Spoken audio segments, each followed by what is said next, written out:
reps at guard. I'm just curious. Did you see that correctly? Did he didn't get any reps? Okay. I mean, he gets reps in a lot of spots, but Not that he's working hard. Yeah, we move everybody around. So. Yeah. Carmen, there is some continuity this year with the offensive line. It feels like the starting unit, for the most part, comes back. How much of a benefit is that?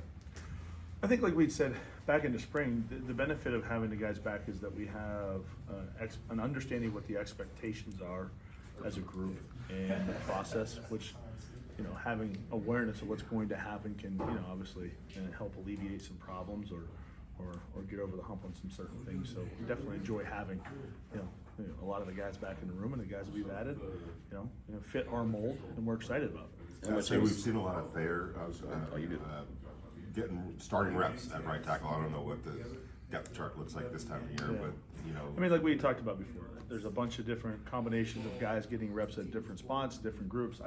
We don't say starters, we don't say anything. Right. I mean, it is what it is. Whoever's out there. I mean, I know at some point I know it's important for you guys, but truly for us, it's about getting better and guys getting work with different guys, and that is a goal of ours to get that, because that's the nature of the position and the nature of the season. How much have you seen Thayer mature from year 1 to year 2? I think, like anything, I mean, you like to see that improvement in that regard, just by sheer nature. He's a worker, like the other guys in the room. He and Dylan both going into their second year. But then just the improvement that you've seen with guys from the spring to now. Just having the two rookies that we have in the room of their improvement as well. So I mean, that's one of my core philosophies as far as your goal should be constant improvement. I know as a coach, I'm always trying to get myself better, whatever it may be, and I think you expect that as yourself, especially at our position, just because the nature of the position is such a developmental one. You never have it. The skill set and the things that are required to do the position well are not natural. So you've got to really work at them and develop them, and it's never done. Coach, in talking about formulating the best five, obviously it's a mix and match, but what do you look for in the best five? Well, I think by nature, there's certain positions have certain traits, tackle to guard, guard to center. But nevertheless, for us, the core philosophy of all of them are still the same, of being smart, being tough, being committed to their craft, being able to adapt. We do a lot of things, and your expectation is to do all those things well. And then, of course, there's a communication element to it. Certain positions have to give more calls. Certain positions have to maybe give more alerts. So pre-snap, somebody maybe making a call, and then, as we're getting into as the defense is kind of declaring what they're going to do, then a different group has to maybe make a call. So there's definitely some communication that you look for and require in that regard. All right, we got Coach Saplinski here. Thank you, Coach, for joining us on the Dark Side of Beastwriter. I just want to get your thoughts on the tight end unit. Obviously, the last time we spoke, we talked about Michael Mayer, inline blocking. You brought in Jakob Hollister now, and then obviously O.J. Howard was released. Can you talk about, the tight end room and what that looks like going into the first preseason game? Yeah, really excited about those guys. It's been a really good room. I feel like the spring was really beneficial to everybody. Like I said, back then we had basically 4 out of 6 guys that were new, kind of learning the system, terminology, all that kind of stuff. They've done a nice job in the spring, which has helped them get off to a good start in training camp. So guys are working really hard. They're getting a lot of reps. We're splitting them up pretty good. They're all getting pretty good opportunity to go in there and show what they can do. They've digested the material good. Now they're going out there and executing their stuff. Jakob's been a great addition as well. He's got some familiarity to this system, being with us last year, so it's good to get him back as well. He fits right in, and so far impressed with what they've been doing, and looking forward to see what they do against a new opponent this week. And then obviously going into the first preseason game, Coach McDaniels talks about fundamentals and technique and the little things, right? And what have you seen from the tight end group in terms of grasping the defensive scheme as well as the offensive scheme, but just learning the fundamentals at the point of attack? Yeah, they've done a nice job of that. I think it's been my experience that when you're putting in some new schemes, or you're going against a different opponent, or for example when you just put the pads on and now you're contacting physically, you get excited about some things and you can lose some of your fundamentals and techniques. And so they've done a good job of really focusing on that.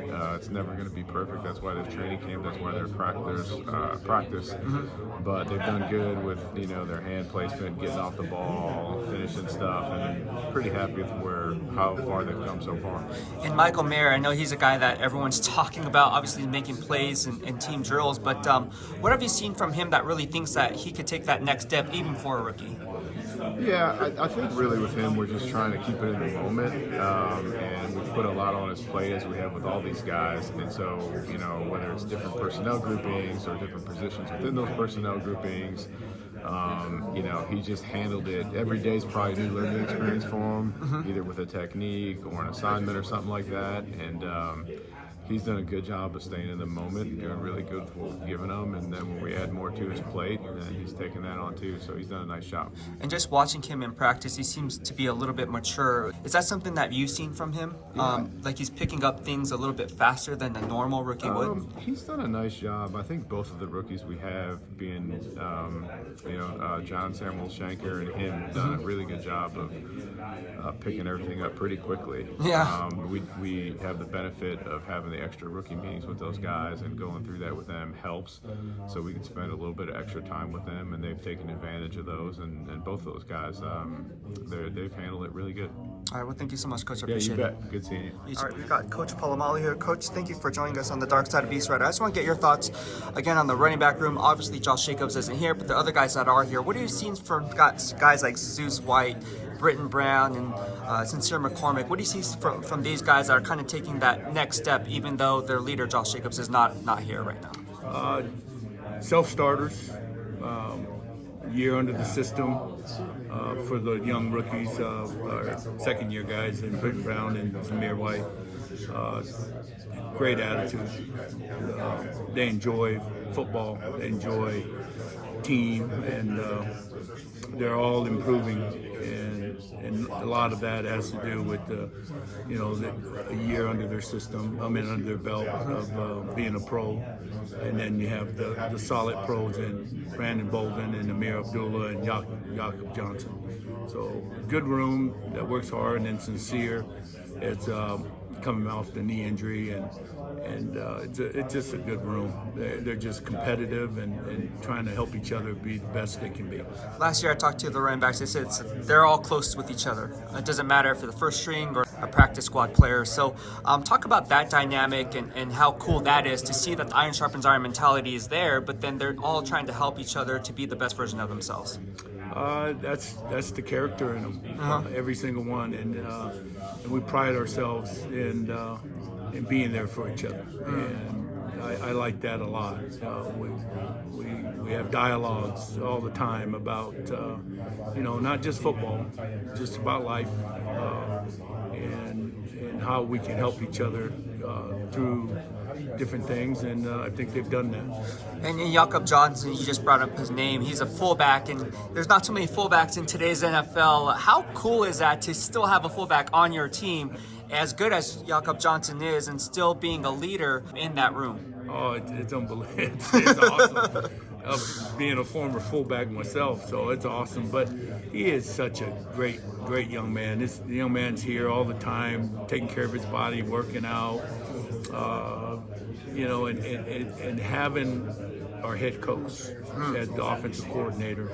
He loves that downhill run game and play action, and it's fun. And you just go over time. He's used fullbacks more than a lot of guys that have called plays in the NFL, and he's consistent with it. He uses a fullback, and Jakob has been a real benefit for us, and he works at it. He gets better every week, every year. Last year to this year, he's much better, and it's just his energy, his love for the game, his selflessness. That's what you want from your fullback. That tough play. When everybody's hurting and the heat is out there, he's out there going and rooting for guys and bringing them up. He does a really good job with that role. All right, well, thank you so much, Coach. I appreciate you. Appreciate it.